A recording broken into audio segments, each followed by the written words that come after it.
നമസ്കാരം. Today at മലപ്പുറത്തിലേക്ക് സ്വാഗതം. മൊറയൂരിൽ നിയന്ത്രണം വിട്ട ട്രാവലർ മതിലിൽ ഇടിച്ച് അപകടം. നിരവധി പേർക്ക് പരിക്ക്. എടവണ്ണപ്പാറ കക്കോവ് സ്വദേശികളായ അബ്ദുൽ ലത്തീഫ്, ഇമ്പിച്ചി അലി, റംഷീദ്, ഫായിസ്, വഹാബ്, ഉമ്മർ, അബ്ദുൽ ഗഫൂർ എന്നിവർക്കാണ് പരിക്കേറ്റത്. നിലമ്പൂരിൽ കാട്ടാനയുടെ ആക്രമണത്തിൽ മധ്യവയസ്കന് പരിക്കേറ്റു. ചാലിയാർ വൈലാശ്ശേരി നറുക്കിൽ ദേവനാണ് പരിക്കേറ്റത്.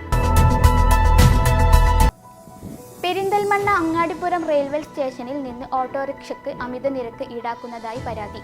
അങ്ങാടിപ്പുറത്തെ ഓട്ടോ ജീവനക്കാരനെതിരെ നിലമ്പൂർ സ്വദേശി മങ്ങാട്ടുതൊടി സുരേഷാണ് പെരിന്തൽമണ്ണ പോലീസിൽ പരാതി നൽകിയത്.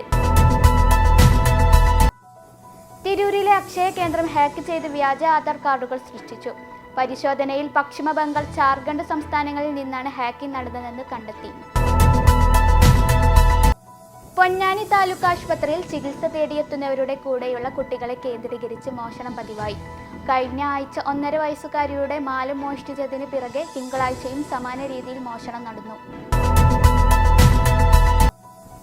ഒടോമ്പറ്റ 8-ാം വാർഡ് ചെറുകത്തുതൊടി റോഡ് പൊതുജനങ്ങൾക്ക് തുറന്നു നൽകി. വാർഡ് മെമ്പർ ശങ്കരൻ കൊരമ്പയിൽ റോഡിന്റെ ഉദ്ഘാടനം നിർവഹിച്ചു.